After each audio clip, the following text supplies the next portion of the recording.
Hi hello నమస్తే, welcome to BC study circle. Ego first Telangana పరిపాలించిన వంశం శాతవాహనులు. శాతవాహనులను అంతం చేసింది ఈక్ష్వాకకులు. ఈక్ష్వాకకులు రెండవ రాజ్యవంశం. ఈక్ష్వాకకుల తర్వాత తెలంగాణకు వచ్చిన సమకాలీన కాంటెంపరీ కింగ్డమ్ ఆఫ్ ఈక్ష్వాకక సమకాలీన రాజ్యం ఏంటంటే వాకాటకులు. వాకాటకులు అంటే ఈక్ష్వాకకులు నార్త్ తెలంగాణ, ఈక్ష్వాకకులు సౌత్ తెలంగాణ పరిపాలన చేస్తే వాకాటకులు నార్త్ తెలంగాణ పరిపాలన చేశారు. వాకాటకులు ఈక్ష్వాకకులకు సమకాలికులు. మరి వాకాటకుల రాజధాని క్యాపిటల్ సిటీ ఏంది సార్ అంటే విదిశ. విదిశ లొకేటెడ్ మధ్యప్రదేశ్.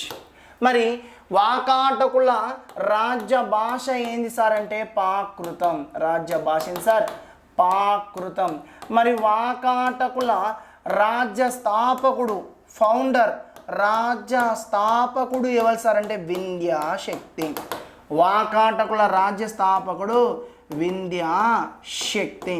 మరి వాకాటకుల ఫేమస్ కింగ్, గొప్పవాడు ఎవరు సార్ అంటే ఒకటవ ప్రవరసేనుడు. ఒకటవ ప్రవరసేనుడు వాకాటకుల గొప్ప కింగ్, గొప్పవాడు. మరి వాకాటకుల చివరి వాడేవాళ్ళు సార్ అంటే పృథ్వీసేనుడు. పృథ్వీసేనుడు వాకాటకుల చివరివాడు. మరి వాకాటకుల గోత్రం ఏంది సార్ అంటే విష్ణువృద్ర. వాకాటకుల గోత్రం ఏంది సార్? విష్ణువృద్ధ. వాకాటకుల గోత్రం విష్ణువృద్ధ. మరి వాకాటకుల గురించి అజంతా గుహలల్లో ఎన్నో నెంబర్ అజంతా గుహలలో ఉన్నదంటే 16 నెంబర్ అజంతా గుహలు ఉన్నది. అజంతా గుహలలో ఎన్నో నెంబర్ దాంట్లో ఉన్నది సార్?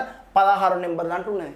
మరి వాకాటకులకు మనకు ఇచ్చిన ఆచారం ఏంది సార్ అంటే వాకాటకుల నుంచి మనం నేర్చుకున్న ఆచార సాంప్రదాయం ఏంటంటే సతీ సహగమనం. భారతదేశ చరిత్రలో మొట్టమొదటిసారి సతీ సహగమనం ప్రారంభమైంది ఏ వంశం అంటే వాకాటకుల నుంచి. నెక్స్ట్ వితంతువులకు ఆస్తి హక్కు. వితంతువులకు ఆస్తి హక్కు.